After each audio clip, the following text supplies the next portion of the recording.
everybody, and welcome to B&B Talk SC. I'm your boy Brandon with my man Vince. How you doing today, Vince? I'm great, my brother. We're gonna talk some recruiting for y'all. Yes, sir. You know, the bread and butter, the lifeblood of this program. You know, we're gonna get into it for y'all. 2019 class of 2019. We're gonna go over the 2019 class. Definitely cover all the commits at this point, and talk about some prospects in the 2019 class that we're targeting. And at the end, we got a special guest interview for you guys, so stick around for that. Yes, sir. Y'all really appreciate it. You know what I mean? We went ahead and put that together for y'all. We have to thank everybody who's viewing all our videos. Yes, thank you. We appreciate y'all for liking and subscribing and leaving comments. You know, we read them and we see it all. And we, you know, it just validates what we're doing right now. You know, y'all showing us love, so we definitely appreciate that. Yeah, man, it's definitely a inspiration and motivation for us to keep pushing and bringing y'all great content. You know, and we're just gonna keep doing our SC thing. You know, the season is upon us. Fall camp is starting this week, man. Right around the corner. You know, let's hop into it with the recruiting class of 2019. You know, recently we got a couple commits from the 2019 class. Let's start off with my man Chrissteele, man. Chrissteele, cornerback out of St. John Bosco. Yes, Chrissteele, man. Chrissteele, a dog. You know what I'm saying? 5-star cornerback, like B said, St. John Bosco. A kid that, you know, we always had good feelings about. You know, as far as him, you know, potentially becoming a Trojan. You know, he was a Bruin commit, you know, once upon a time, short period of time. He got over that little phase of his life, you know, now he's with the good guys now. Ultra competitor, you know what I mean? Just a monster out there, man. I could see him really, you know, in that corner, possibly nickel, you know what I'm saying? Yeah, I really think Chrissteele is one of those guys who could play every position on the field. And as far as the defensive backs go, with the corners, the safeties, the nickels, all that. Say what's up, Lil B. Okay, you gotta be quiet if you're gonna be in the show. So yeah, Chrissteele is definitely I think he's a glue guy for this class. You know what I mean? Yeah, exactly. A dude, a real leader out there, man. A kid that kind of, you know, they kind of gravitate toward. A kid that's gonna help recruit this upcoming class in 2019. So yeah, man, Chrissteele's a beast. Well, let me get some measurables on Chrissteele.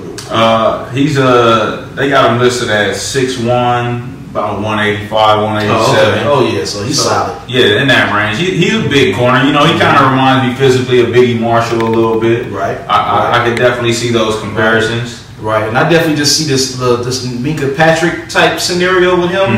You know what I mean? Potentially. So we'll see. But yeah, great player, 5-star, great kid. Yeah. Right. He's one of the catalysts in the class. Who else we got? Definitely a kid you want to lock up locally. Let's keep it on the defensive side of the ball. We got about 9 commits right now?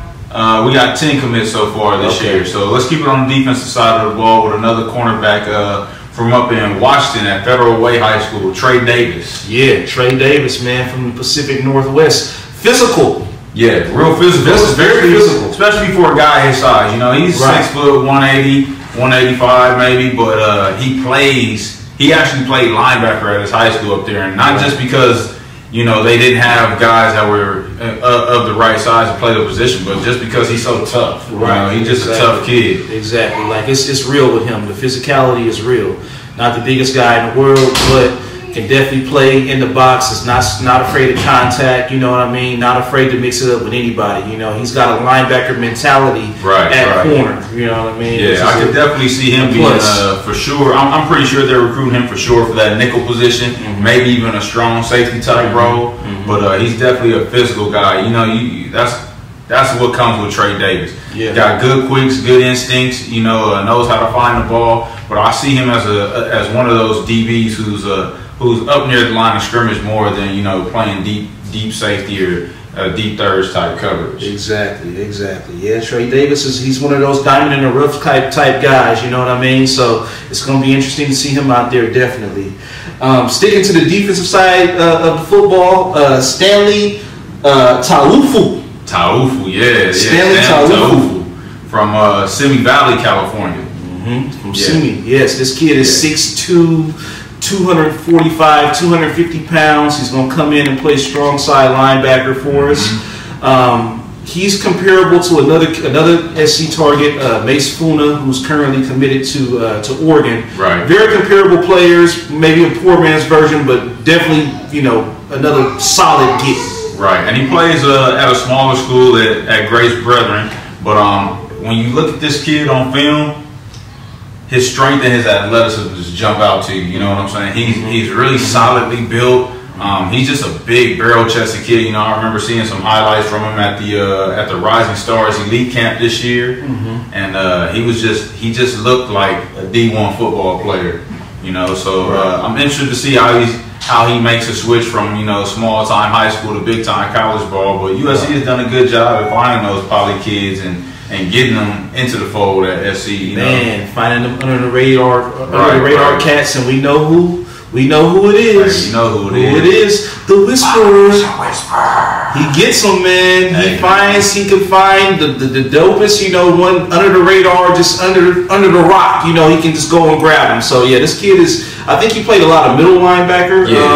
His this past year. He really played all over the front seven as a junior, and you know, you see him put his hand in the dirt sometimes for Grace, and, you know, middle, inside. But he gets to the pass rush. He finds the ball. That's one thing I like about Stanley. Yeah, exactly. So he'll definitely be playing strong side. A lot of his highlights were at middle linebacker, but he'll be on that strong side for sure.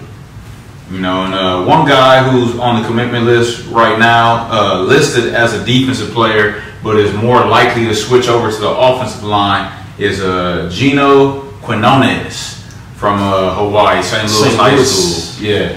So, you know, with Gino, a lot of his film is at the defensive side. And one thing you notice is he's a pretty strong guy. But talking to some of my sources and just from what I've been reading around on the internet, he's more likely going to be a center or guard for SC. Right. I definitely see that too. You know what I mean? I definitely see him, you know, transitioning to the offensive side of football once he gets to USC. Like B said, tough kid, you know. He went head up with another guy. What's my man's name? Sama Paama. Sama Paama. Yeah, another big time, you know, Hawaii prospect, and he matched up against Sama Paama when he was on the defensive side of the ball. Right. So it kind of, you know, it was a mismatch. Yeah, Sama isn't going to be an offensive tackle. He's going to be a defensive nose tackle. Right. So it was still kind of cool to see them go head up and for him to actually kind of get the better of them. But he does project on the offensive side of the ball, so we'll definitely see what he brings to the table when he gets here. Yep, most definitely. And sticking with the trenches, you know, the next guy on the list is going to be Jason Rodriguez, who is a big offensive tackle, man. You know, they got him listed at 6'6", 330. Woo! Big J Rodriguez. Yeah, from Oak Hills High School. He's a bad boy, man. A kid with a mean streak, you know what I'm saying? Yeah, real mean streak. You know, his film, I mean, you look at his frame and you want to, you know, we kind of project him at tackle, you know, but it's possible he can possibly even move inside, too. You know, and one thing, if you look at the history of the last 4 or 5 years of USC recruiting, they're good for taking guys who play offensive tackle at the high school level and transitioning them to guards. Because most of the time, the best athlete along a high school offensive line is the left tackle. So he might not be cut out for tackle at the next level, but you know that's a guy who can play football regardless of where you put him on the line. Exactly. He's a big, mean dude, man. This kid is, you know, he's another kid that's probably doing a lot of recruiting behind the scenes for the class, man. Kind of seems like he got kind of a gregarious personality, you know what I mean? He's, you know, so yeah, he's a beast, man. He's a beast, a kid from Hesperia. So we look forward to seeing him once he hits campus as well. Yeah, man, I definitely am looking forward to see what Jason Rodriguez brings to the table at USC, and I'm gonna keep an eye on him throughout his senior year just to see, you know, if he does play any other positions for his high school along that line. You know, if they move him around a little bit, and really to get a feel for how he's moving now at this size, because I don't think he played at this size last year as a junior. No, I don't think he was that big. I mean, he might have been 295, 300, 300 maybe. But now he's put on some. And that, you know, kids are growing, so it could be some natural weight that he's put on. I definitely think I'm pretty sure he's keeping himself in shape. He's been at a lot of camps this summer, so you know, it'll just be interesting to see how he moves around out there. Right, most definitely. And moving on to our next commit in the 2019 class, let's talk about Ethan Ray out of Orange Blue, man. Ethan Ray, man, a big polished tight end, man, 6'4", 240 pounds, catches the ball well. Yeah. You know, pretty solid blocker. You know what I mean, which is obviously very important. You know, the thing with Ethan is he missed his sophomore campaign or what. His junior campaign, his junior campaign with a torn ACL. Right. But if you go back and watch his sophomore film when he was at St. John Bosco, the kid he's real smooth, man. You know, you watch him on the camp circuit, he's just real smooth, man. Right. And that's one thing I like about Ethan Ray. Yes, sir. Yes, sir. I mean, he's your prototypical tight end. You know, he's not, you know, just a pass catcher. You know, he can do it all. You know what I mean? He's got great size already at 6'4", 240 pounds. Yeah, I mean, just another great addition to the class, you know. You know, and you can almost say he was a surprise commit because I know early on in the process he kind of talked about how he didn't want to be involved in the 2 tight end class, and you know, SC was heavily pursuing Jude Wolf from St. John Bosco, and those 2 guys are really close actually. Man, at the end of the day, though, he just couldn't say no to USC, man. Nah, he couldn't do it, man. And you know, all that talk about not wanting to play with another tight end, man. Hey, check this out. The more the merrier. You know, you're gonna get yours. You know, if you got another beast on the other side of you, that's just gonna open up for opportunities for you as well. You know what I mean? You can still complement each other and still play on the same field, and still shine together and win games. You know what I mean? So it is what it is. And with USC kind of doing away with the fullback position, they have gone more 2 tight end sets. Right. You know? Exactly. They really they have 2 separate positions for the tight end. I believe it's the F and the Y, if I'm not mistaken. And they look for, you know, guys who can do both, but they really want a specific guy for each one of those positions. And Ethan Ray definitely fits that Y type position. He's the guy going out catching the deep seam passes, and you know, kind of like what they did with Imator Bebe a few years back. Right. Yeah, great player, man. And B just spoke on it with Jude Wolf, man. He's another target for 2019. You know, right now signs are, you know, I mean, it looks good for USC right now, but you never know. He's a throwback. He's due to commit here in a few days, actually. Oh, is it? Yeah, August 3rd. As we record this, it's end of July. So, you know, August 3rd. A week? Yeah, well, a couple days. Couple of days. Oh, okay, well. What's that? Friday, Saturday? The third is like Saturday. Yeah, so be on the lookout for Jude Wolf, man. Definitely. He may be a Trojan by the time I get editing this. Yeah, by the time y'all see this video, Jude Wolf will probably most likely be a Trojan. He's like a Mark Bavaro type. He reminds me of Mark Bavaro from the Giants. Just the look of him, you know what I mean? He's real intense, and he runs the shit out of that little flat. Oh, man, I love that little flat pattern he runs. You know, and he love it. You know, we talked about how Ethan Ray is a pretty good blocker. Yeah. Jude Wolf is a great tight end blocker. Hey. Like, he really engages. Like, I wouldn't be surprised if that kid, if some programs have, honestly, they might not have talked to him about it, but they said, yo, he might be able to play left tackle. I don't think he'll be that big, but if he was one of those type of bodies that where you said he's going to keep growing, yeah, but nah, he's a very willing blocker. I like that about Jude. Right. Yeah, Jude Wolf he don't mess around, man. He don't mess around. So yeah, that's the tight end class. Well, I can't say it's a tight end class yet, but it potentially will be the tight end class, and we got 2 good ones. Right on. Now let's get to everybody's favorite position when it comes to USC recruiting. Oh man, we already know what that is. Wide receivers, baby. Wide outside, baby. Who do you want to start with, man? Right now, USC currently has 3 wide receivers committed in the 2019 class. And I say that because there's still a lot more on the board, which we'll talk about later. Right. But they got Drake London. Let's talk about Mcnamara. Mcnamara McLean and Puka Nakua. So who you want to start with, man? I'll start with Mcnamara. Okay, let's talk about Mcnamara. We kind of touched on him in previous videos, but his brother, Abdul Malik McLean, who y'all know we think is going to be a star at USC. Right. He's the younger brother of Abdul Malik. He's a great kid. He missed his whole junior year as well, or so. Yeah. It was his junior year too? Yeah, that was his junior year. Okay. Yeah, I think he had a knee injury. I'm not sure if it was an ACL or not. Right, exactly. Yeah, but he...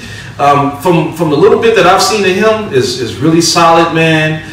Really solid character kid. You know, he's going to come in. He's low maintenance. Honestly, I'm of the belief that he'll probably end up playing like an H-back type position. I think he can end up growing into somebody, you know, and growing into 235, 240 pound, you know, athlete. Yeah, it's definitely possible. Yeah. So, but yeah, right now, as of right now, he's definitely a receiver. You know, he's got some great upside. He's just got to bounce back from injury, and we'll see.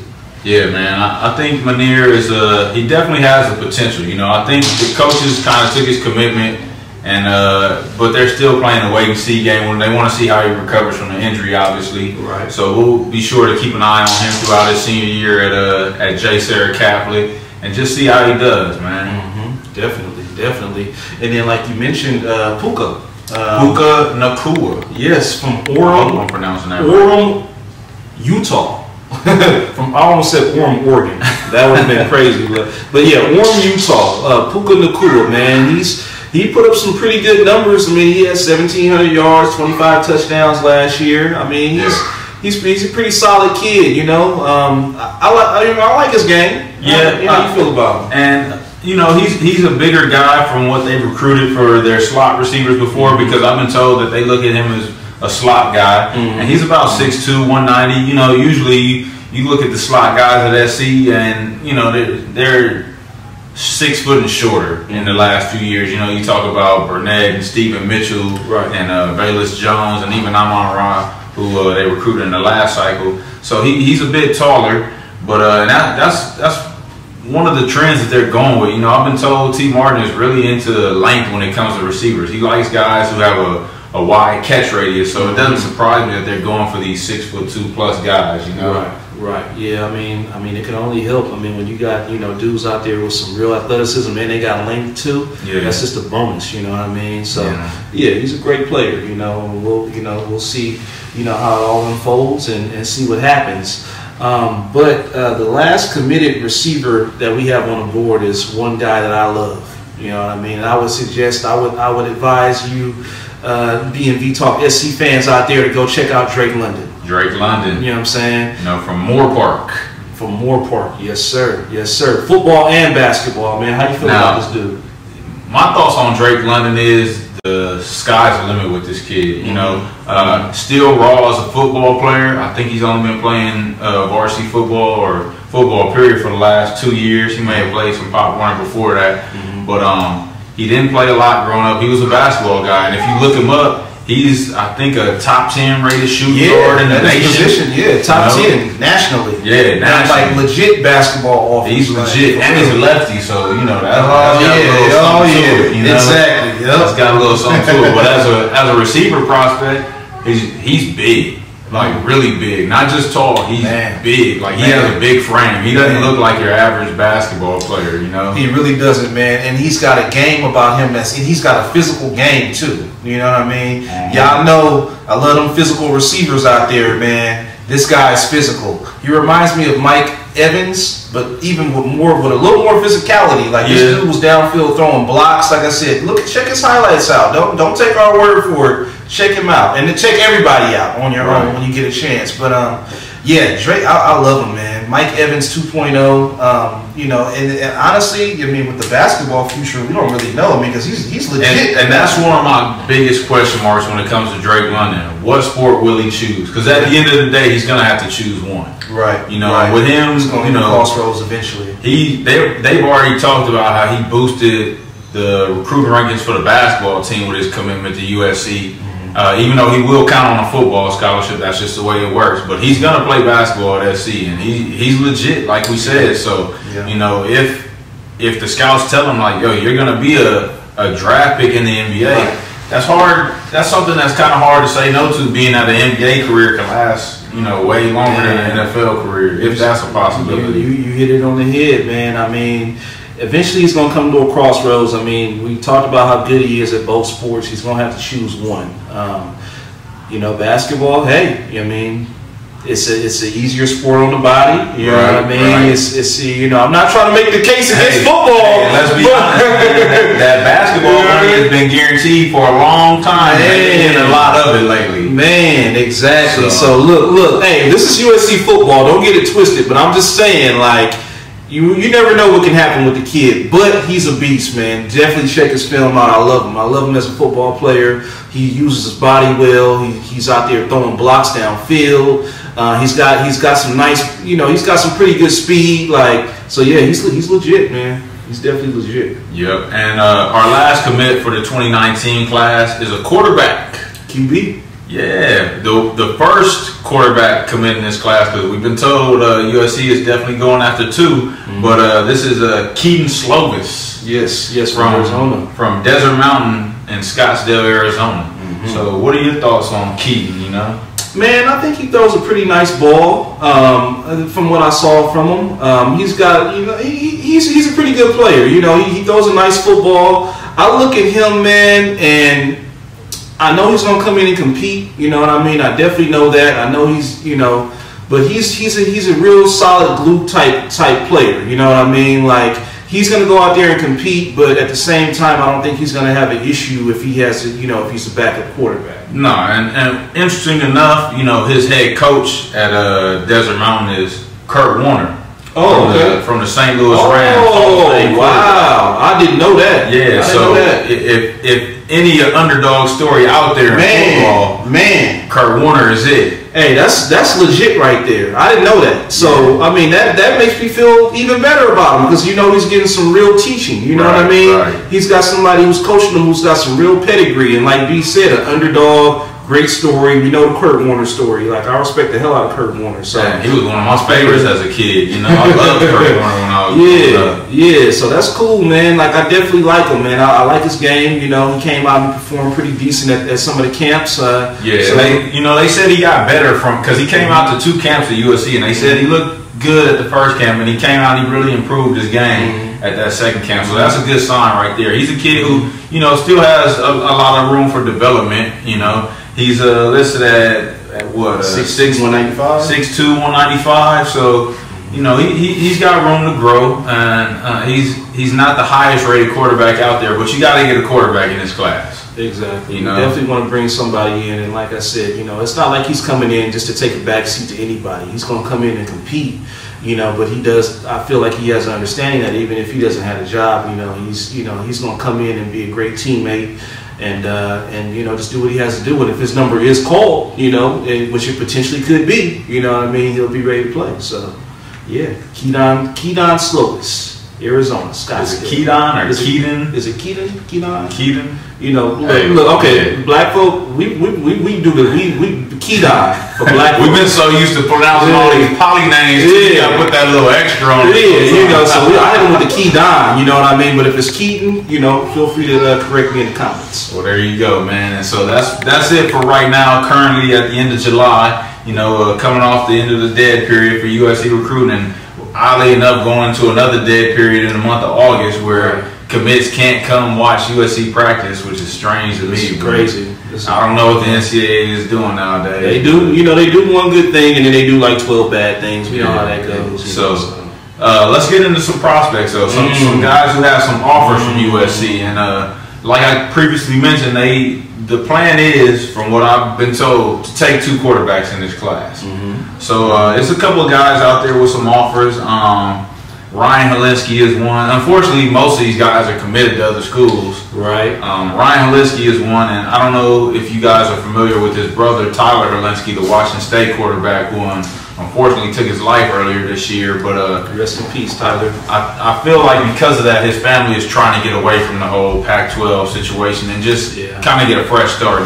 He's committed to South Carolina right now, and it seems like that's going to stick. Yeah, I think so too. And who can blame him, man? Who can honestly blame the kid? Yeah. Your big brother, unfortunately is gone, and the circumstances behind it are man, So I can't blame the kid for wanting to get away, wanting to kind of do his own thing on the other side of the, the United States, They go across the country. So they said it was a family thing. His whole family is going to relocate. Okay. It's definitely one of those things that's very understandable. So best of luck to him, whether he's a Trojan or not. Exactly.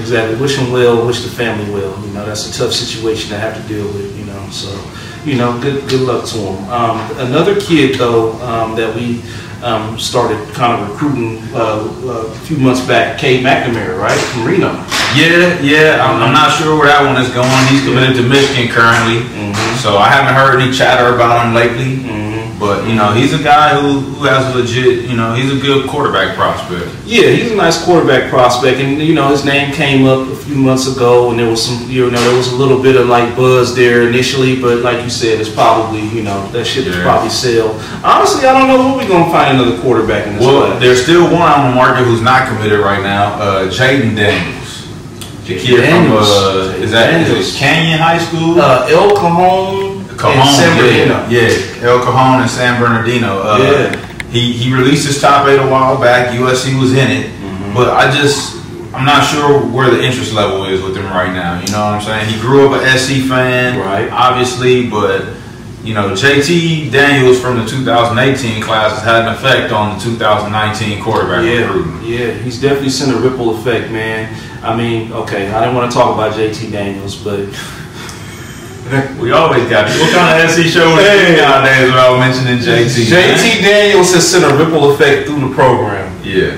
A good one already. I mean, and this is kind of a, I mean, if you want to call it a negative, it is, I mean, kids are looking at it, they're projecting like, hey man, this kid's probably going to be starting for the next 3 years. Like, do I want to go to SC now? And you know, it's one of those things, you know, I've seen fans say, well, Georgia's been able to reload and get all these top quarterbacks back to back, and you know it's different on the West Coast. They have options. They not saying these kids down south don't have options, but when you're a Georgia boy, you grow up a Georgia boy and you go to Georgia. Southern California is pretty much the hotbed for all Pac-12 recruiting. Right. You know what I'm saying? You look up and down Pac-12 rosters, majority of them kids is from Southern California. So you know you're not gonna be able to get them all. You just not. Nah, you can't get them all, man. And then the thing about it, even with the Georgia situation, I mean, they had a West Coast guy, Jake Eason, he transferred out. He's gone. You know what I mean? He left. So it's only so much you can do. You know what I mean? So Jaden, you know, nobody's saying we would love to have him. Most of his decision completely to go somewhere else where he feels like he can, you know, get a shot early. Yeah, because with Keaton being, you know, he's more of a pocket passer, and with Jaden, he's a dual threat guy. You know, we're talking about a guy who last year, what he threw for something ridiculous, like 60 touchdowns or something like that. Yeah, his numbers are crazy. Albeit he had a 6'8" receiver out there catching him, but still pretty impressive, you know? Yeah, he definitely put up some numbers, man. Video game type NCAA football numbers. So, I mean, yeah, I mean, Jaden's the other guy. He's currently uncommitted, you know what I mean? There's a reason why he's still uncommitted, you know what I mean? Yeah. I think there may be some buzz there, but we'll see how it all plays out. So, you know, our next position is the running backs, man. We got some running back targets on the board, but we haven't got a commitment yet, man. So what do you take on? What's your take on that, man? It's just quiet on the running back front as far as just, you know, hearing things, you know what I mean? But we still gonna get our couple of guys, I believe. Yeah. You know, cats is just laying in they laying in the weeds right now with these running backs. One of probably my favorite out of the running backs targets for this year is Jordan Wilmore. Jordan Wilmore, yeah, from Lawndale, California. Yeah, definitely 5'9", 205 pounds, kind of all-purpose. He can catch, you know what I mean. He seems like he's going to be a great player, man. I like him a lot, you know what I mean. So we'll see, you know, what happens as far as recruitment. I feel good about it, but like I always say, you know, we'll see. He's definitely a name that comes up a lot in the SC circles. You know, I hear he wants to commit now, but I don't know what's holding him back. You know, we don't have any. It's not like we have a commit on the board. I don't know who they could be waiting for, but I like Wilmore. His game kind of reminds me of Moody McNeil from back in the day. Right, definitely. And then based on, you know, what you just said, if he wants to commit and they're not taking this commit, you know, I mean that can go a lot of different directions. It could. You know what I mean? It could. So it's just one of those things we got to play the wait and see game, man. Right. Another running back that I really like from the San Diego area is Keenan Christensen. Yes. Keenan Christensen, there you go. Yeah, I really like Keenan Christensen out of Madison High School in San Diego. I always want to say Lincoln. I know it's a president or something or somebody political. Yeah, but you talking about a guy with speed, you know? Man. He's got some track times, 10.5, 10.6, 10.4, I heard. Yeah. You know, so he definitely brings a lot of speed to the table. He's coming off an injury from his at the end of his junior season, but he still ran track this spring. He did a couple of 7-on-7 events, but you know, I like Keenan Christensen a lot. Yeah, me too. I'm a big fan of him as well, man. I think right now it's down to Stanford and us. You know what I mean? Yeah, so, I think is he a potential early enrollee candidate? I'm not sure, but if he's looking at Stanford, it's always a chance, right? You know, a lot of those kids they like Palo Alto a lot, but they just going through the process of getting approved and cleared to get into Stanford is tough sometimes. Yeah, heck yeah, man. I mean, dumbass trees. Well, they're not really dumb, but nah, they smart. You see the boy, man, missed media day because he had class or whatever. Bryce Love did? Yeah, he didn't go to media day because he had class, man. Hey, just go to show you. You little show off, man. Whatever, Bryce Love. We'll see you this year, though. Oh yeah, we got something. Hey, but nah, real talk though. He seemed like a good kid. I think he's trying to be a pediatrician. I seen something biology or something. So. You know, Stanford, they don't make communications, bro. Yeah, so you know that's what's up, man. But yeah, Keenan Christensen, back to him, man. Like B said, 10-5, 10-5, 100 meters. Yeah. This kid is, you know, he's a burner. You know what I mean? Out of San Diego. So yeah, so it seems like it's a 2-horse race. I like him. You know, I hope we get him, but we'll see. You know. You know, one guy I was kind of surprised to see come off the board this early and to the school that he committed to was Zach Charbonnet from Oaks Christian, man. Okay. Big 6'2", 215. I thought he was SC's to go after, man. I think they just kind of slow played him. I know they're still recruiting him, but he's committed to Michigan right now. Yeah, and he's a power back, man. He's 6'2", 215 pounds. So he's exactly what Jim Harbaugh wants, you know what I mean, in a running back. He wants a big, you know, durable, whatever, you know. So, yeah, I mean, it's still early, you know. Yeah, it's still early. And he's a local kid, so that could always change real quick. Exactly. You know? When the weather gets cold on the West Coast, just imagine how it feels in Ann Arbor, Michigan. Cold in LA? A little bit. It don't be cold in LA. Some people think it's cold. Some people think like go outside. 60 degrees. Exactly. 60 degrees with a little wind chill. So just imagine what it's like in Ann Arbor, Mr. Charbonnet. Yeah, for sure. You know, and another back who unfortunately recently committed that I thought we kind of had a little backdoor, you know, action on, John Emery Jr. from Louisiana, man. I thought we had a shot, but you know, it looks like he's sticking with the SEC and going to Georgia. The rich get richer. I mean, we rich too, but they, you know, they another level of wealth. Yeah, man. I think they got something like. I don't upset SC fans, but already they got something like 5 stars committed already. Shit, they had 5 in the last cycle too, man. So but, you know, yeah, he was. I mean, he seemed like he was. We created some buzz after the opening with him. There's still a chance we get an official visit out. Okay, still a chance. Yeah. So we'll see where that goes. Yeah, and earlier in the year, I was kind of the opinion that, man, like I would, you know, because it wasn't a lot of it didn't seem like there were a lot of options on the West Coast. So I kind of felt like, man, maybe if it might be a year we got to go national. Yeah, if we could find like, even if it's like this guy's a highly rated guy, even if we find like a under the radar 3-star that falls through Georgia, Alabama, LSU's, you know, tips their fingers. You know, we can get a guy like that if he fits in. You know what I mean? Just to throw a couple more names out there that I've heard that are committed right now, but you know, still keeping our options open. Cameron Davis, a UW commit. Okay. Julius Davis, a Wisconsin commit. I've heard he is scheduled for an official visit this fall. Is he from Wisconsin? Yes, he's from Wisconsin, but you know, if he's coming on a visit, we got a shot. I feel.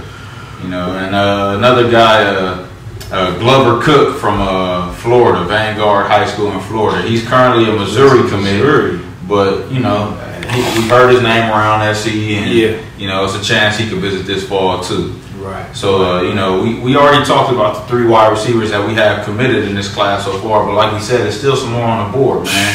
Let's start with the guy, the man from the opening MVP, Kyle Ford from Orange Lutheran. You almost made me spit my water out. Hey, Kyle Ford is legit, man.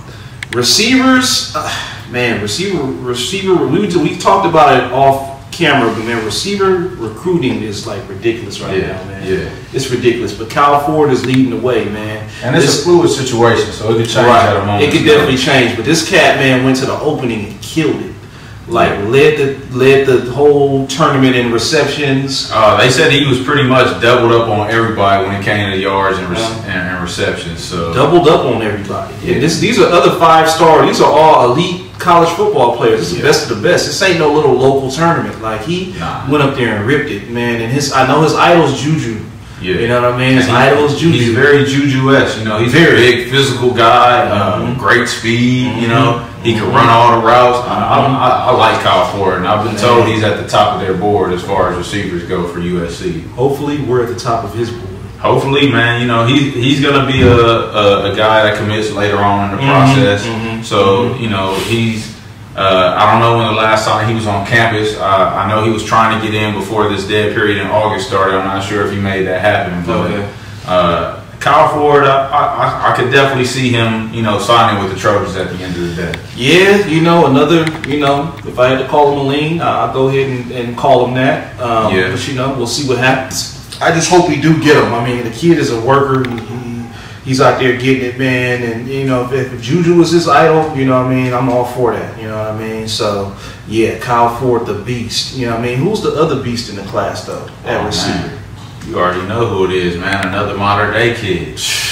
Another modern-day kid. Brew McCoy, my man. Horace Brew McCoy. Horace Brew McCoy. Horace Brew McCoy. I got to throw the Horace up there because that's my granddad name. So it's a powerful name. Yeah, hell yeah, it's a powerful name. Horace Brew McCoy. That's one of them. Yeah, that's one of them old, like strong names. Right, Horace. Right. You know, he got the name Brew because his family used to call him Bruiser. Okay. Because he was always running into stuff and just being wild as a kid, you know, and just followed him. And it's fitting, you know, he's a big bruising guy. Yeah, man. This dude is, like he just said, physical, man. We talked about him before, man. So if y'all haven't seen those videos, go check them out, man. When we did the offensive breakdown, I think we talked about him. 5-star, 6'3", 225.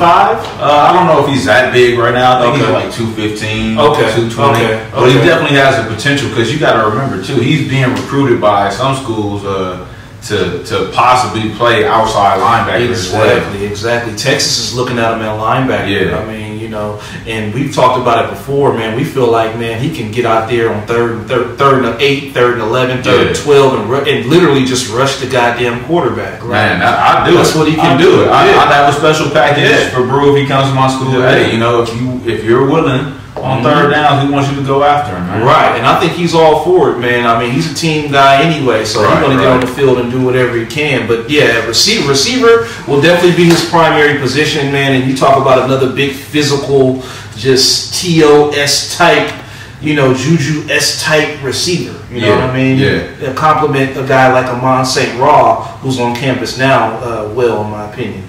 Yeah. I think Brew.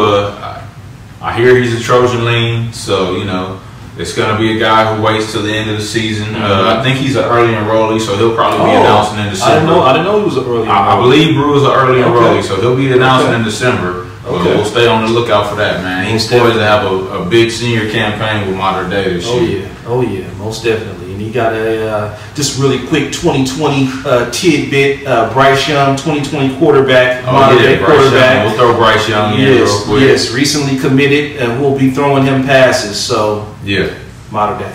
Modern Day, man. That's our new pipeline for the next couple years. And we kind of talked about Jude Wolf and the tight ends. He's really the only big name prospect right now who hasn't committed. And we feel he's going to be a Trojan come a couple days.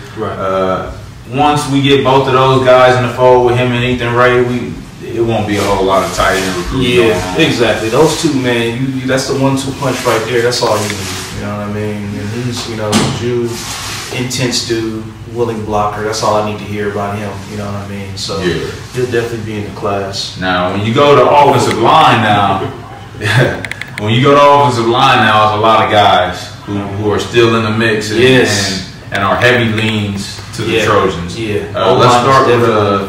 Let's start with the most local guy to the campus from Narbonne High School in Harbor City, Jonah Tananau. Is that how you say it? Because I was about to say something else. Tananau. Sound good to me, man. Yeah, Tanunau. Look, I'm gonna get my pronunciation on these poly names down in the next couple of years while we're doing these shows. So yeah. But Jonah's a big time O-line prospect for the Trojans. Another tackle. He was at the opening and he had a good performance. You know, he had his ups and downs like a lot of the O linemen. You know, you going against the elite of the elite at that camp, but he held his own. Yeah, he definitely held his own, man. And I watched was it the Under Armour? I mean, the Army All-American, like the Combine. Yeah. Or the opening, excuse me. Did you see the opening? Yeah, okay, yeah. That's what I saw him on, too. Yeah. He kind of, he held his own. He had some struggles, and you could see the frustration when he did, lose a rep or something like that. But it's all good, you know what I mean? I still like his game.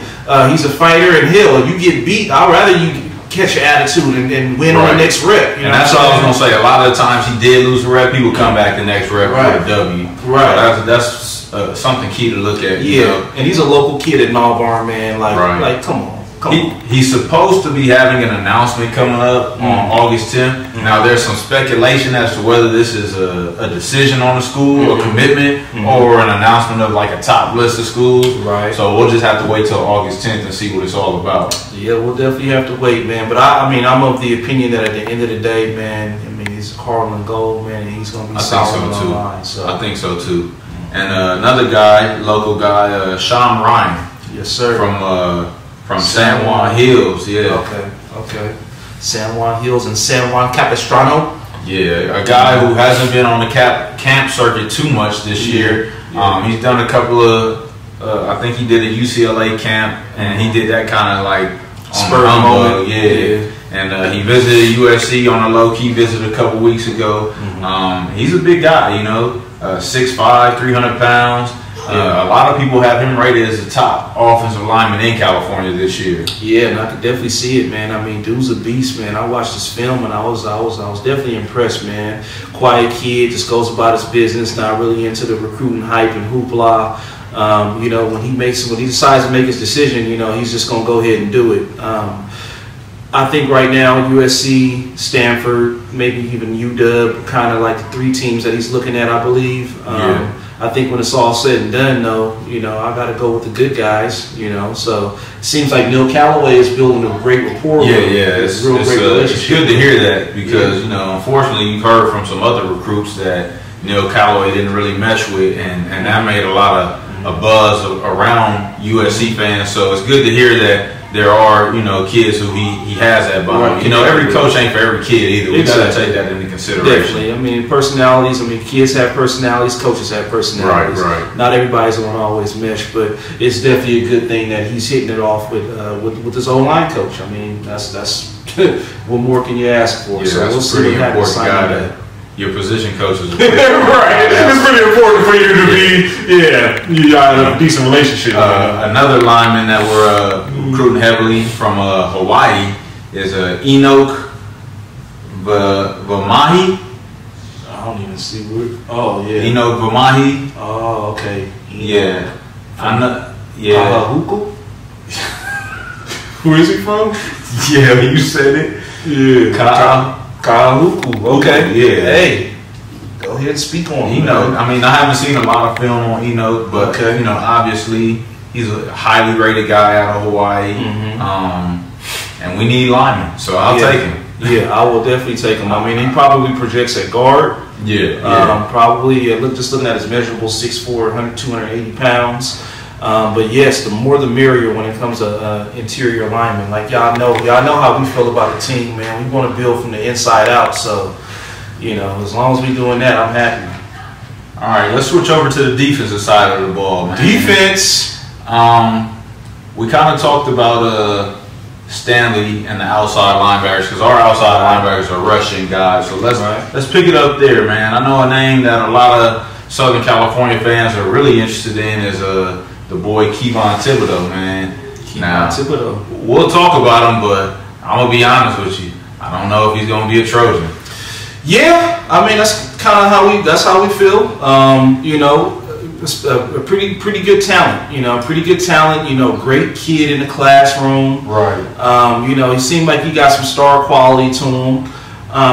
We're just not sure, as far as position fit, you know what I mean, if he really, you know, fits what we're doing at USC. You know, and some of the talk around camps and, you know, the recruits is it may be more of a personality fit with USC as well. Okay. You know, smart kid, good kid, but just the way he meshes with other players on the team, and you know, not to say anything bad about the kid. It's just what I've been hearing, what I've been told. But that might be one of the main factors that keeps him from becoming a Trojan at the end of the day. You know, the word on the street is they're not recruiting him real heavily right now, which has some people in an uproar because he's a local 5-star kid. You know, he's at Oaks Christian now, but he went to Dorsey High School. Right. And, you know, that it just is what it is, you know. Exactly. You have to think that if the USC coaches aren't recruiting this kid that hard, and they've known this kid, like really known this kid. Yes. On a personal level for the last 3 years, there's got to be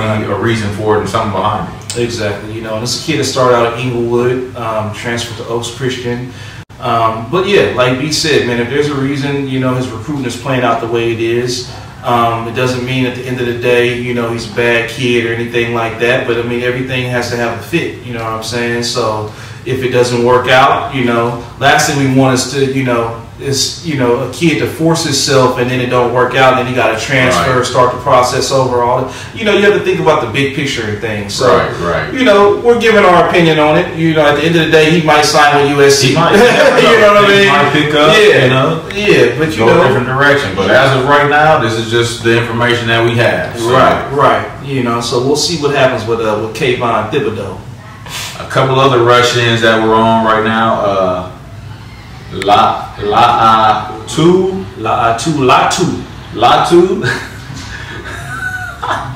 I'm sorry, y'all. It's just a lot. It's a lot. And he's from Jesuit, California, or Jesuit High School up in Carmichael, California, and also Joshua Pacola from St. Francis High School up in Mountain View, California. Two Polynesian rush-ins. From what I'm told, because I know Josh took his official visit already to USC this spring, and from what I've been told, I haven't got any confirmation on it though, Latu was on that visit. Now, I'm not 100% if it was an official or an unofficial, but I was told he was on that visit, and he really enjoyed his time at USC as well. Okay. Yeah, Latu, I know SC's after him hard, man, and there's been a lot of talk about him in Stanford. You know, he's just basically just waiting to get admitted to Stanford. Well, that's Pacola. Oh, Pacola. Yeah, okay, Josh is the one who's waiting for the Stanford word. He's really hot at Stanford. But I think if things don't go well with their admission process, he's going to be a Trojan. Oh yeah, for sure. Yeah. So I mixed it up. Yeah, Josh Pacola, 6'3", 257 pound, weak side defensive end. He'll probably come in to SC and play probably at the Predator, huh? Yeah, he's being recruited as a Predator. Both of them are being recruited at Predator position right now. Right. So yeah, you know, those two guys, man, great players. I'm not sure. I mean, Latu, I don't know who his favorite is right now. I guess, I mean, I don't know if it's us or it's kind of just, he has a list of top schools, from mainly the Pac-12 up around the West Coast. Right. So SC is in the mix. It's definitely going to be a commitment that comes later on in the year. So we just got to keep our eyes out for it, man. Yes. Another guy, man, that we love, man. That there's not been a lot of talk about this guy in a while. Drake Jackson, man. Centennial.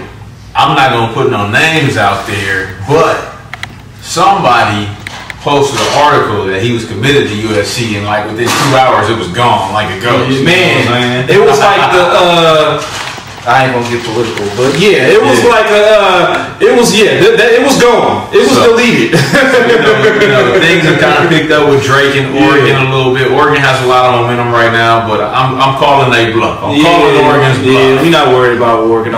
You can have the June or July recruiting title all you want. At the end of the day, I think, you know, things is gonna change with the way they class shape out. Yeah, man, y'all can keep showing these kids every pair of Oregon Jordans and foam posits you got, but we got substance at USC, and we got swag too. So there you go. Drake Jackson, Centennial, man, he's a beast out there, man. This is a kid that's, you know, I'll go out on a limb and call him a heavy favorite USC. We'll see what happens. It's been a while since we heard anything about him, but it's been quiet. He's a beast, though. since the start of the summer. But I like Drake Jackson a lot, and I definitely think he ends up in the Cardinals gold. Yes, sir. Me too. Me too. Another guy out here in Vegas, Trayvon Ma'ai from Bishop Gorman High School. He's a bit under the radar right now, but from what I've been told, USC is recruiting him, and there's definitely a possibility he takes an official visit come this fall. Right, definitely. So a couple other names. One name that another guy on the D line that actually took an official visit to USC. He's a Purdue commit, George. Another one, George Kariafidis.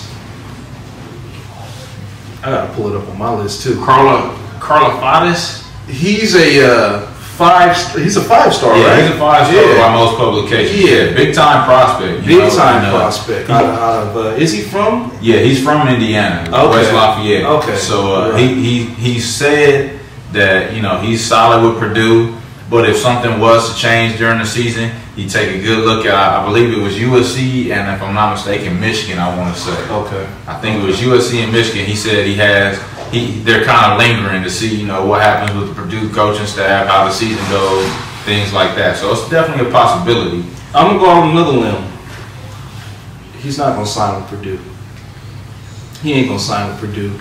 He may not sign with USC, but he's not gonna sign with Purdue. Hey, you never know, man. He's got some family ties with Purdue. Yeah, that's what I was gonna say. A lot of times you see cases where you have like this local blue chip, and he just happens to be geographically connected to a school, and maybe he does have some ties.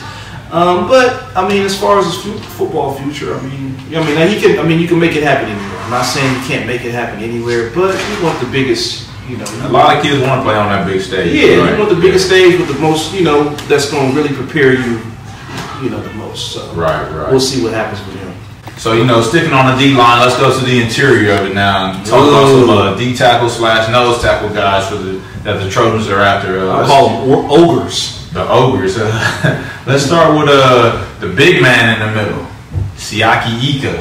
Ooh, Siaki Ika from East High School in Salt Lake City, Utah. 6'4", 340 pounds. Yo, when I looked up the guy's huddle and it said he had 120 tackles, man, I ain't believe it. Man, until I watched the footage. Until I watched it for myself. Until I watched the footage. And as great as an athlete as he was, they didn't even want to block the guy. They couldn't block him to begin with, but they didn't even want to block the guy. Man.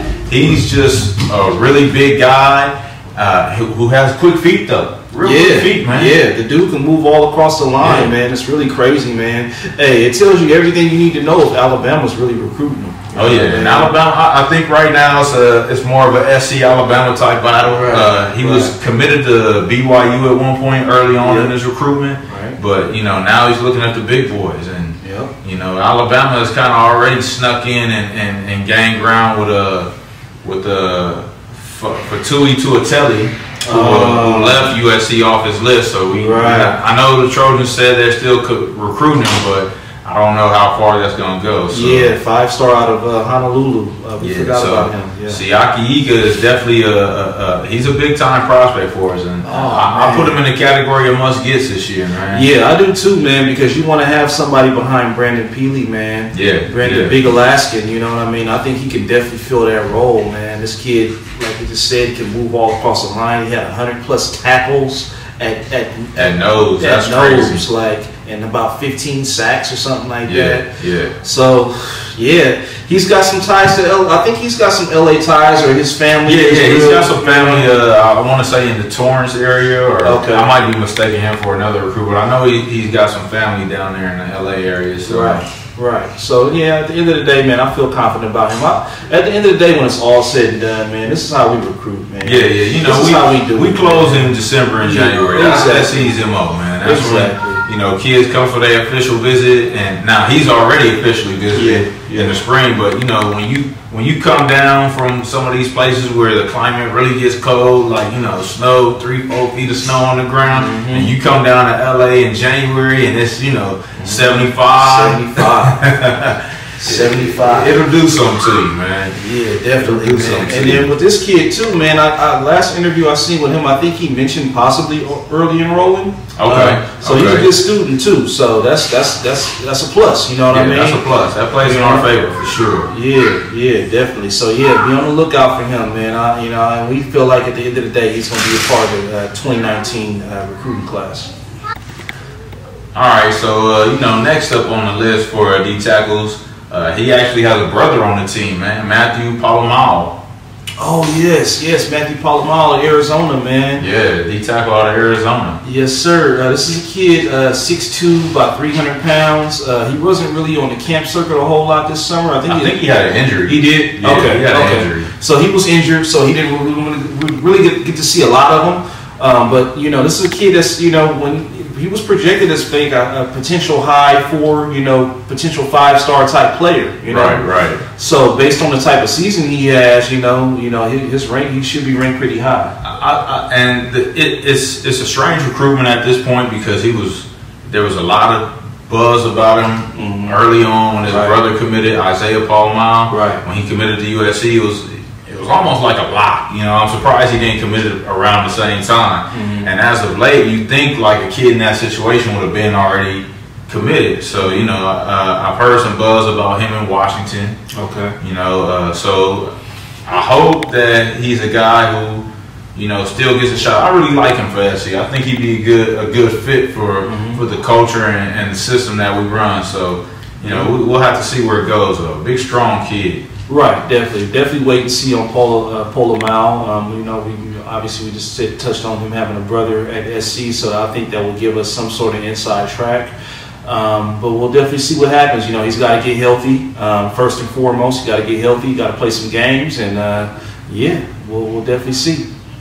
Yeah, and another D tackle who's currently committed to Washington right now, who we talked about a little bit earlier, Sama Pa'ama. Yes. From Hawaii. Pa'ama with 2 A's. Yeah, 2 A's. P-A-A-M-A. Yes, sir. Like B said, we just kind of touched on him going head-to-head with Gino Quiones, one of our current commits. But we definitely love this dude at D-tackle, man. This is another guy that's huge, 6'5", 325, can move around pretty good. Maybe not quite as good as not quite Ika. Yeah, not quite Ika, but an athletic kid, a bit more raw when it comes to that position. So you just you want to get them big bodies on the D line. Like you said, we got to have a big body behind P. Lee next year, and that's the only place to find them on the West Coast. Just go the poly route. We don't grow those types of linemen on trees, man. And right now it's slim pickings in the South. Yeah, for real. So they like to stay home. They mama's boys. Hey, they get that, man. They get them greens that macaroni and cheese. Cooking, man. They out there eating chitlins. Hey, I eat chitlins too. I ain't messing with chitlins, man. That's why I love the South. My mama used to make them chitlins. I left the house, boy. I'm going outside. Put some hot sauce, put some Louisiana Chrissteele on them things, boy. Hey, your roots is deeper than mine. You already know. I got them Louisiana, them Monroe, Louisiana, baby. Yeah, my roots is back there too, but I ain't going that deep. So let's switch over to the linebackers, man. Let's be honest. This year at linebacker for USC is probably going to be a smaller class. After bringing in 6 linebackers in the 2018 class, it's a good chance. Well, I'm not going to say a good chance, but there's a chance we don't get the top rated guy. There's a chance we don't get a number of prospects. But the thing about it is, you stacked up 2018, you get what you can in 2019, and then you got 2020. We're not going to go there, y'all. We're not going to go there. It's a kid in 2020 that I want to talk about him so bad. We can talk about him. Let's talk about 2019 first, though. Let's talk about 2019, and then we'll come back to the baby man in a minute. But in the 2019 class, it's a couple of linebacker prospects out there who we made their top list. Some more names I can't pronounce, unfortunately. Daniel Himili from I wonder if his brother. You remember he had a brother, Ricky Hamili? Yeah. I don't know if that's his brother or not, but I remember related from. That was a kid who went to Oregon State, wasn't it? I don't know where he ended up at, man. Honestly, I just remember that it was a D tackle who was recruiting real hard a few cycles ago. Yeah, Ricky Hamili or something like that. Okay, I remember him a little bit, but yeah, he's a Daniel Hamili is a inside linebacker prospect from up in Northern California. You know, I've seen a little bit of film on him. I don't know a whole lot about him right now, where he's at in his recruiting process, but he's on the board. Right. And like B just said, man, I mean, we if y'all watch the defensive video, we talked about linebackers for 30 minutes. Yeah. Like, this year, linebackers really not a priority. It shouldn't be. Like, it doesn't have to be. Yeah, it don't have to be. You bring in a couple of guys like, you know, Stanley Taufu, you know, who we spoke about earlier, maybe somebody else. Bring somebody in who can play in the middle. Scroll up a little bit. Go back. We got no, I got him listed twice. I was like, well, we got committed at linebacker. No, they had Stanley listed twice. Okay. That's all. There's a kid at Modern Day who's actually Henry or who? That's the one. Nah, De La Salle. Yeah. Okay, that's Henry.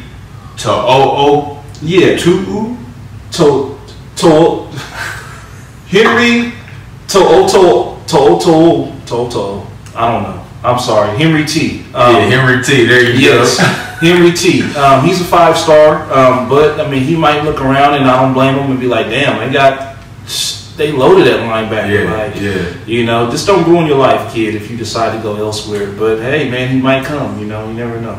You know, and we're still on Mace Funa too. Mace Funa, the modern day kid who's committed to Oregon. Unfortunately, Mace Funa will not be playing this senior year. He tore his knee. Get well, Mace. Speedy recovery to Mace, man. He tore his knee playing rugby this offseason, so he's gonna miss his senior year. But one interesting thing about Mace Funa is he had told reporters that he was going to take his Mormon mission before he enrolled in college.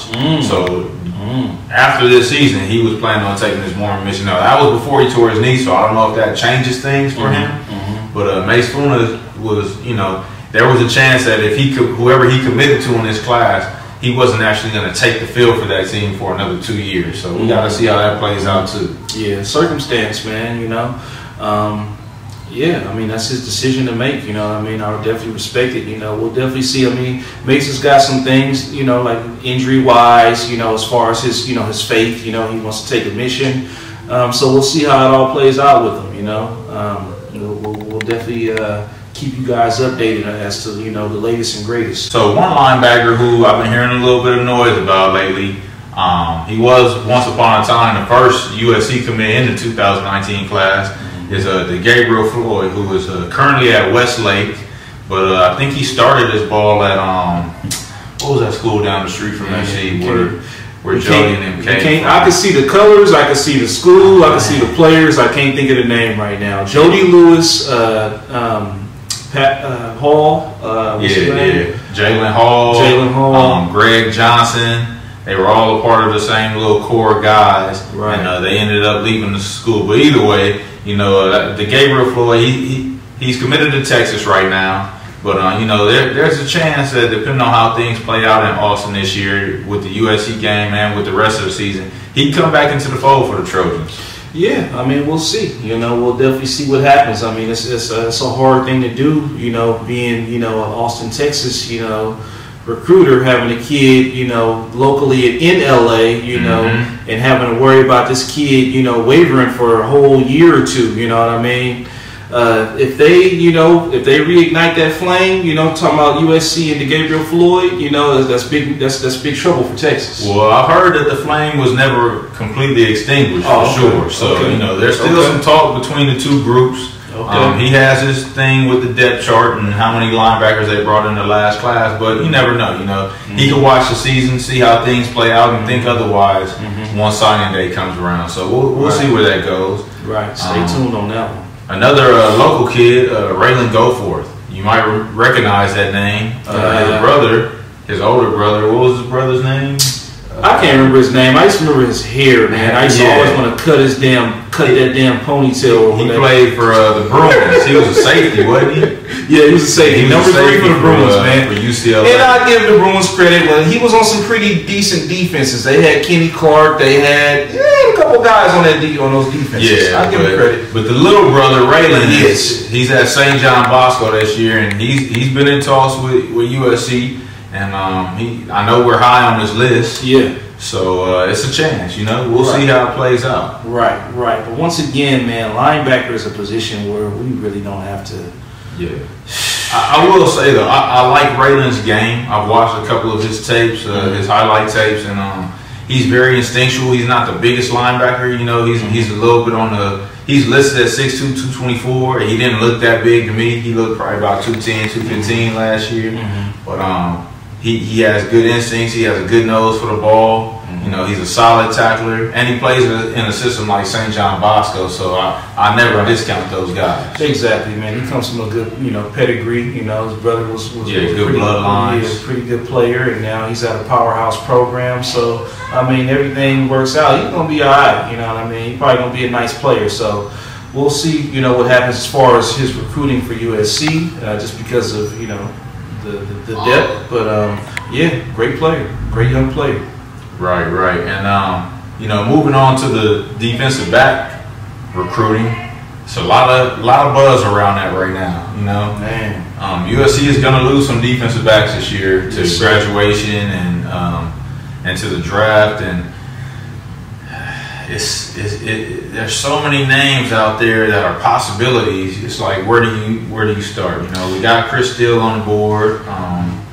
We thought we had a good chance with Eric Young from Texas. And he flirted with us for a little while. Yeah, he took an official visit, and he ended up committing to Texas A&M. But even locally, we still got guys like Max Williams, Trent McDuffie. Let's talk about those two guys real quick. Max Williams and Trent McDuffie, man. Max Williams from Sarah High School. Good young man, solid young man. I think he's going to come down between USC and Stanford. You know what I'm saying? Comes from a real solid family. He's got a younger brother that plays in Sarah's defensive backfield with him. He's a bit undersized.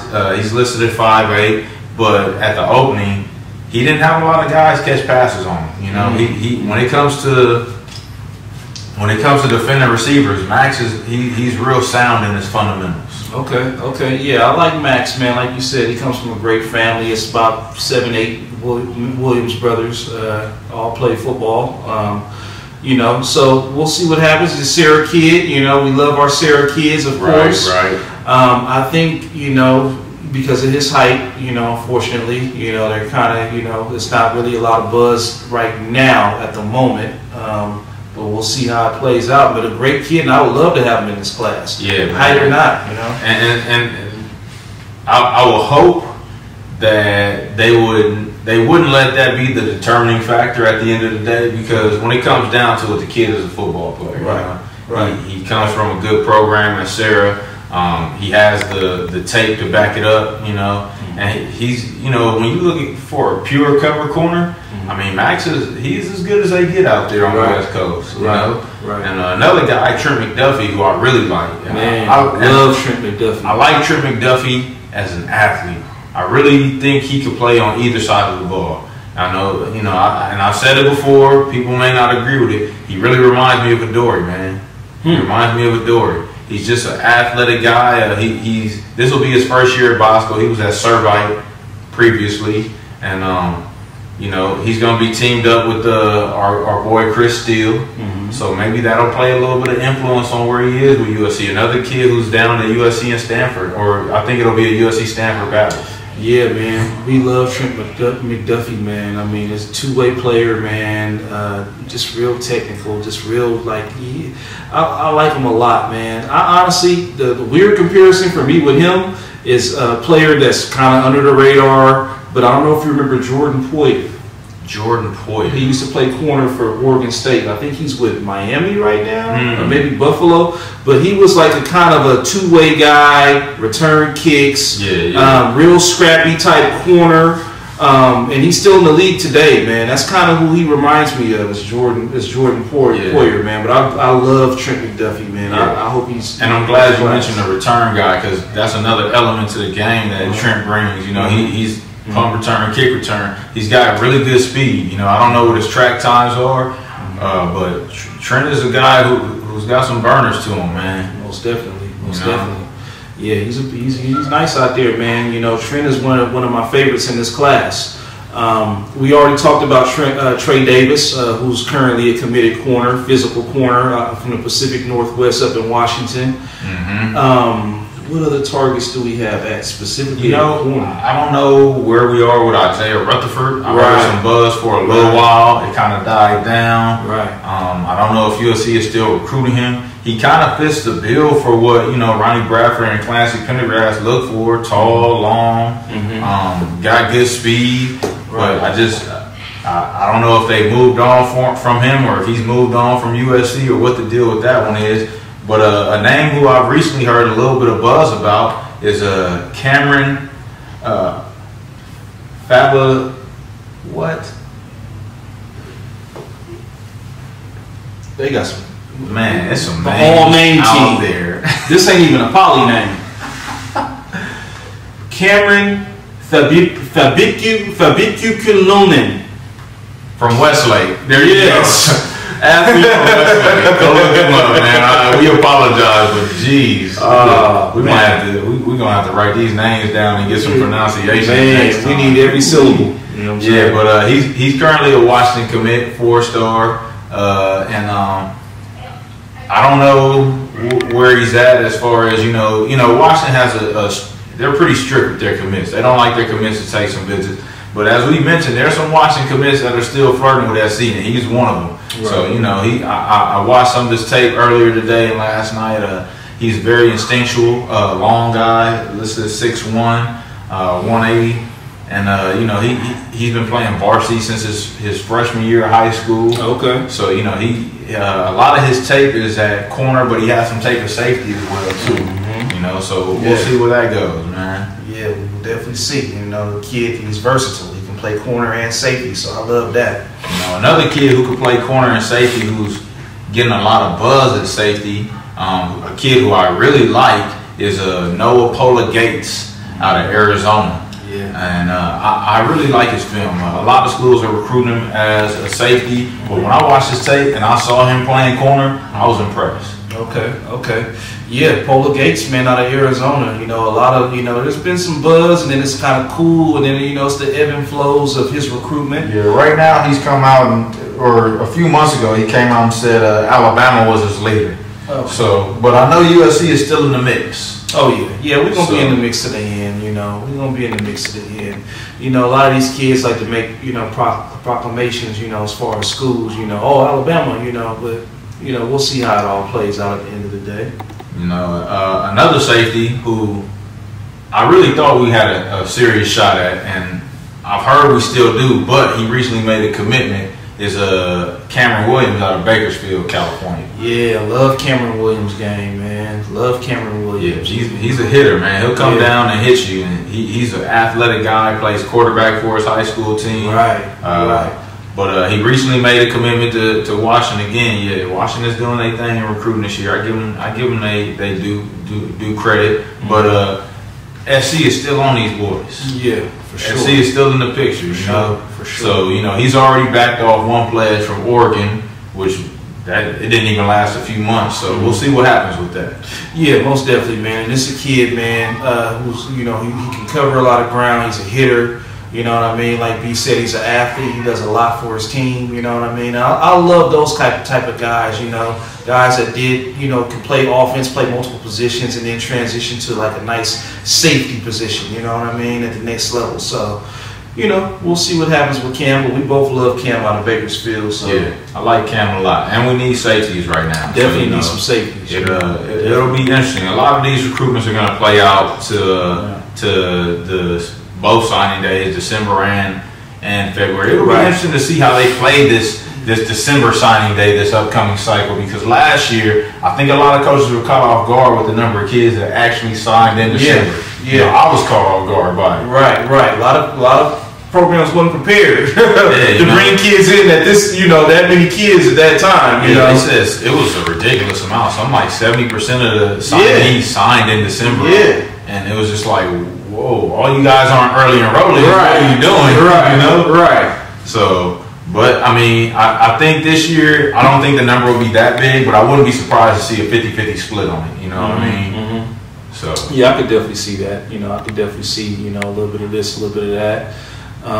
But yeah, what other safeties we looking at, man? What other safeties I mean, I think that's really about it as far as safeties go. I think that covers pretty much. I think that pretty much covers the key prospects at this point in time. Now, one thing that we got to take into consideration is kids still got their senior year to play. Exactly. You know, so there might be there's some kids out there who might not have the big offers right now, might not be 3-star, 4-star, 5-star rank, but could really perform really well this upcoming fall and earn themselves a spot. Exactly, man. The evaluation process is always ongoing, man. Right. It's always ongoing. So, we're doing this video, you might as well say August 2018, you know what I mean? And December 2018, we could be looking at a different story, man. We could be looking at a whole different board. So, a different story. We're giving you what it is right now. For the most part, most of these kids, are going to be targets, throughout the whole recruiting cycle, but we could have some new names, in about a month or so. Right.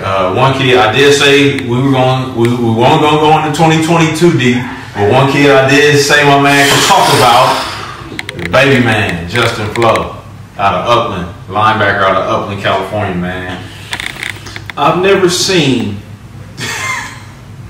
7-on-7 film from a linebacker that was so impressive. I've never seen his 7-on-7 linebacker film looks better than some guys' actual film. Yeah. He's a physical guy. They call him Baby Man for a reason. You know what I'm saying? Man, this dude in 2020 is gonna be the one, bro. Yeah. He reminds me of Vontaze Burfict, not from the standpoint of their build or how they look, their physique, but just the physicality he brings to the game, the attitude, and how he could really be a valuable piece. We didn't get Vontaze, but if he'd came to SC, he'd have made a big impact, just like he made at ASU. He went to ASU and brought them to the impact. He rose the level of their game on that defense. So exactly at ASU. I think that's the type of kid Justin Flo is, man. Man, I feel you, man. I'm the same way, man. I love the kid, man. You look at this kid out there, man. Go and watch his highlights, man. I put a link in the description for him, because I really want y'all to see him in 2020, man. Upland, California. Big kind of gregarious type kid as well. He seemed like he got some personality on him. Right. He's out there hitting kids, ripping they dry fits off in 7-on-7. And I'll just say this, man. If Bryce Young is gonna be the glue for the offensive guys in 2020, Justin Flo is the glue for the defensive guys in the 2020 class. So just be on the lookout. A lot of those 2020 kids are tight. I'm not gonna name too many names right now, but Elias Ricks, Justin Flo, Bryce Young. There's a couple others out there. There's a couple. Can't think of right now, but Kendall Milton, running back. Don't get me talking about him. I might link his highlights as well. But 2020 is gonna be a special year, but we're gonna save that for after we wrap up 2019, man. Yes, because we could be talking all day about 2020. Right. So that kind of wraps it up for the recruiting of 2019, though. But we did promise you guys an interview with a special guest. Yes. We got somebody, we think y'all will enjoy it, just a little something, to let y'all know we serious about what we doing. And we hope y'all enjoy it. Once again, we couldn't say thank you enough to everybody for all the support. We read all the comments, we see it, we see everything happening, and we just trying to grow this little channel, provide some good work for y'all, all y'all diehard USC fans, and we're gonna keep it going, Right on, man. So without further ado, we're gonna shoot it to our interview with grad assistant wide receiver coach Prentice Gill. And until next time, this is B&V signing off. Fight on. Fight on, y'all. Hey, what's up, everybody? It's B&B Talk SC, your host, Brandon and Vince, and we're here with grad assistant wide receiver coach, Prentice Gill. How you doing today, Prentice? I'm doing good, man. I appreciate y'all for having me, too. Thank you for giving us your time, man. Well, no problem. Yeah, we definitely appreciate you on a Sunday, man, taking some time with us, you know, bringing people a little something. Anytime, man. You're our first guest on the show, man, and like I said, once again, we appreciate you, especially we know you're busy with the fall camp coming up, so that's really why I wanted to get you on, man. So we just got a couple quick questions for you about the team and everything, and then we'll let you go on about your day. Okay, cool. Let's rock. All right, let's start it off. I want to know what exactly are your responsibilities as a grad assistant with USC? So my responsibilities as far as like just during the week, I go through season since we're approaching fall camp. During the actual week, we all split it up. So I have a lot of things game planning just as far as like screens, special plays, and then coverage breakdowns for personnel. So as far as like each safety, the strengths and weaknesses, the corners, strengths, weaknesses, and the nickels also. And then I got to present that in front of the staff, so that's part of it. Also responsible for just having all of the printouts of like the passes, as far as like first down, second down, third down, red zone passes. And then as far as the game comes, I'm pretty much responsible for anything receiver-wise, just because T is calling the plays. So all of the substitutions, all of the in-game changes, as far as getting guys in different places, anything that has to do with the wideouts during the game, I pretty much take care of all of it. Yeah, we've definitely we've noticed you standing right there beside Clay Helton during games for sure. Yes, sir. Yeah. It's just, I mean, you know, everything except the O-line is always on football teams kind of like its own coordinator. So as far as the offense, you know, it's really just, you know, the guy that's the quarterback guy and the receiver guy for the most part, he's up in the booth. So we're responsible to keep a lot of stuff, you know, kind of in check, I should say, on ground. Gotcha. So yeah, man, it sounds like your hands is full out there, man. Yeah, most definitely. You're doing a lot. You're doing a lot of yeah, things. It's a good thing though. You know, it's a good thing. For sure. Yeah. It's a good thing.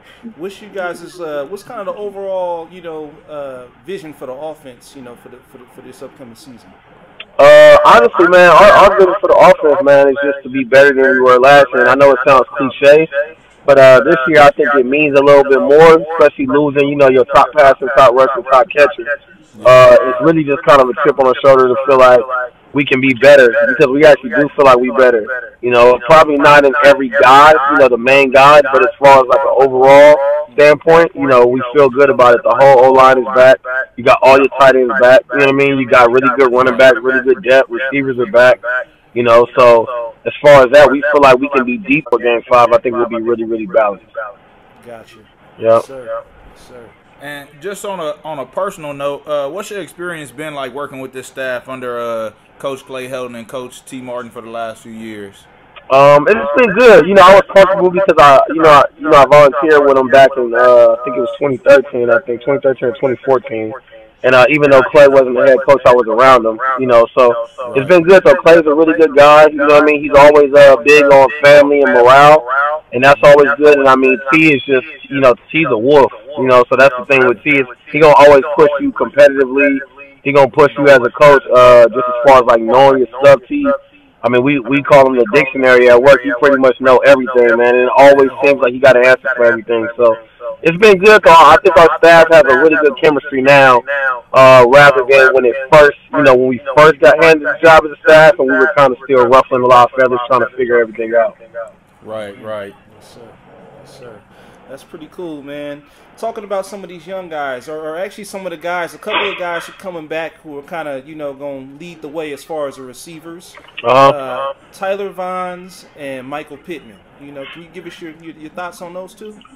Yeah, I mean, expectations for them is really just to be the best two receiver tandem in the country. But as far as individually, I expect Mike to always be the toughest guy on the field. That to me, that's his thing, is being tough and making big plays. You know, I kind of look at Mike as a receiver corps, kind of like the enforcer. You know what I mean? Kind of just a guy that's going to be tough, always getting his nose in plays and doing different things like that.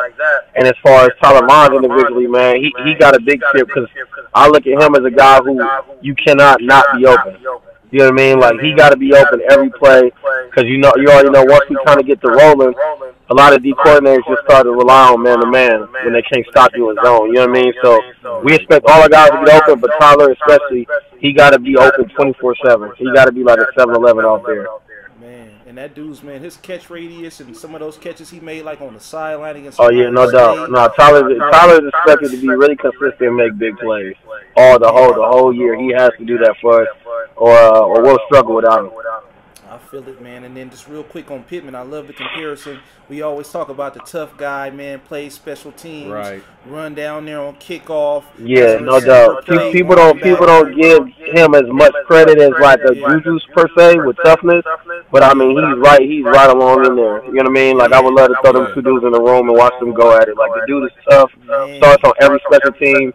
He's honestly one of our best special teams players, and he doesn't get enough credit also for how smart he is. He's a really smart football player. Really smart. He's very, very calculated. Yes, sir. That's good to know. We can't wait to see him this year, man. I'm excited for both of them. All right, so speaking of Tyler Vaughns and Michael Pittman, I want to ask you, what do you see from some of the receivers who haven't had a chance to break out yet this season? Who do you see being able to showcase their skill set, some of the younger guys on the team? The good thing about this year for those young guys is, man, honestly, everything is pretty wide open. Everybody's going to have a chance. You just asked me personally who I'm really looking forward to. Bayless had a good spring, man. That dude had a really good spring, and a lot of people are excited about him. We were excited about him last year, but he seems a lot more comfortable and just a lot more mature this year, and really looking forward to him being able to get going. And honestly, man, you know, people still sleep on Josh, but if everything clicks for him, that dude is a problem also, you know. So them are probably the two dudes. All of my guys, young guys, are good, but those are the two guys that I would say specifically. Okay, yeah, okay. That's pretty cool. Baby T.O., man, Immature Bebe, man, he's built like a little Terrell Owens out there, man. Yeah, man, he got all the tools. He just got to put it together. You know, a lot of our young guys are like that. They got a lot of tools. They talented from Bayless, Josh, Trayvon is super talented, Randall. Just about putting the last little, you know, sprinkle together. And, I mean, everybody to me is like one step away. That's good to know. And speaking of receivers again, I know that's your specialty. How about the two freshmen coming in? What do you see out of Amon-Ra and Devin Williams? Honestly, I was talking to my brother about this last night, man. I truly in my heart believe that I got the best two freshman receivers in the country. I truly believe that, man. Just from the physicalness, their gifts, their talent, and the biggest thing is them two dudes are serious. They're mental. They're very serious about ball. They take it serious. And them dudes is here to play. They're not here to watch, sit around and watch and be guided. Them two dudes are wolves. So I'm real excited about them. Dev is big. He can run. I haven't seen a freshman, honestly, as talented as Amon-Ra since I've been around football my entire life. So I'm really excited to see both of them dudes go. Yeah, they look like some real serious dudes, real intense. Yeah, them dudes are gonna be different. Devin and Amon-Ra are gonna be different. I expect both of them dudes to be first-round draft picks. Wow, that's a big statement right there. I do. I mean, they got from what we've seen in PRP so far, they definitely have a skill set. You know, they bring something different to the table. With Devin being a big guy, as tall as he is, and Amon, just like you said, he's just a wolf. Man, he's a wolf. He's a tactician. He's like an assassin. He just knows how to run routes. He can. Yeah, he got everything. He got everything, man. He got everything. You know, just got to see him get together with the rest of the guys. You know what I mean? Because it's still about a team at the end of the day. Right. Yes, sir. Yeah, so, man, you know, your overall experience, you know, with USC, you know, how's that treated you so far? You know, how do you feel about that? It's been good, man. I don't have any complaints, man. I've been able to coach some really talented dudes. I've been able to do a lot of things that, you know, I didn't think I was going to be able to do, and I was able to get a degree out of it, you know. So I don't have any complaints with it, man. I've learned a lot, met a lot of people, and been able to really knock off a whole lot of things on my bucket list being at SC. Man, that's cool, man. That's cool. And I know you mentioned you've been there and around a lot of talented receivers. I mean, what do you think about the wide receiver legacy at USC just in these past 8 to 10 years, starting with Robert Woods and what he's brought to the table, and the Marquise Lees and Nelson Aguilars? It's just a really high expectation. You know what I mean? Like when you said, when you start with Robert, he came in and he killed it his freshman year, And, you know, he's second round draft pick. Marquise Lee, he comes in, win the Biletnikoff. You know, he kills it. He's second round draft pick. Should have been first if it wasn't for injury.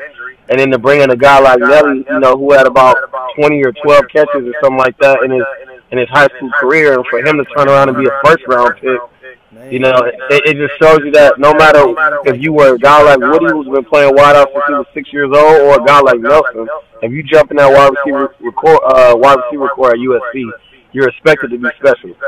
You know, and then you move on to Juju and all them guys too. Yeah, I was gonna say Juju. We gotta just. Yeah, you gotta throw Juju in there. Especially shout out Juju too for what he's doing in the league this year, man. That's remarkable, man. To watch that dude literally run a kickoff. I don't think he had a kickoff return at USC. Nah, not one, man. But Juju is a football player, man. That dude's a football player. They respect him on that team too.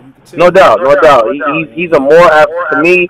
He could be a more athletic version of Hines Ward. Exactly. Yeah. Exactly.